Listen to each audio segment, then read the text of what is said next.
Exclusive reporter, সবার আগে সবার কাছে। এবার সত্যি সত্যি মুক্তি পেল আলোচিত কাজ মিথ্যে গল্প। চলতি সময়ের টিভি ক্রেজ সাফা কবির ও শ্যাম আহমেদ মিউজিক্যাল ফিল্ম এটি, যার মধ্যে প্রথমবারের মতো তারা জুটি বাঁধলেন কোনো গানের মিউজিক্যাল ভিডিওতে। সেতু চৌধুরীর কথা, সুর, সঙ্গীতে গানটি গেয়েছেন হারালো অজানা খ্যাত কণ্ঠশিল্পী নাহিদ মেহেদী। আর দৃষ্টিনন্দন গল্প নির্ভর ব্যয়বহুল ভিডিওটি পরিচালনা করেছেন প্রেক্ষাগৃহের শাহরিয়ার পলক। মিথ্যে গল্প ২৭ জুলাই রাতে প্রকাশ পায় প্রযোজনা প্রতিষ্ঠান সিএমবির ইউটিউব চ্যানেলে।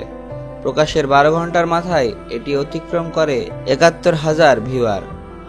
ধারণা করা হচ্ছে ২৪ ঘন্টার মাথায় ভিডিওটি ২ লাখ ভিউ অতিক্রম করবে, যা সত্যি বিস্ময়কর বলে অভিমত ব্যক্ত করেছেন সংশ্লিষ্টরা।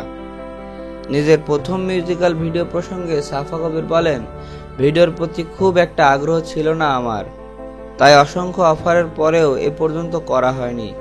তবে কিছু কিছু গানের কথা, সুর, কণ্ঠ এমন থাকে যে গানের সাথে লাভ অ্যাট ফার্স্ট সাইট হয়ে যায়। মিথ্যে গল্পের ক্ষেত্রেও আমার ঠিক তাই হয়েছে। এছাড়া শ্যাম এবং আমার এটাই প্রথম মিউজিক্যাল ফিল্ম। খুবই উচ্ছ্বাসিত আমি গানটি প্রকাশের পর প্রচুর উইশ পাচ্ছি।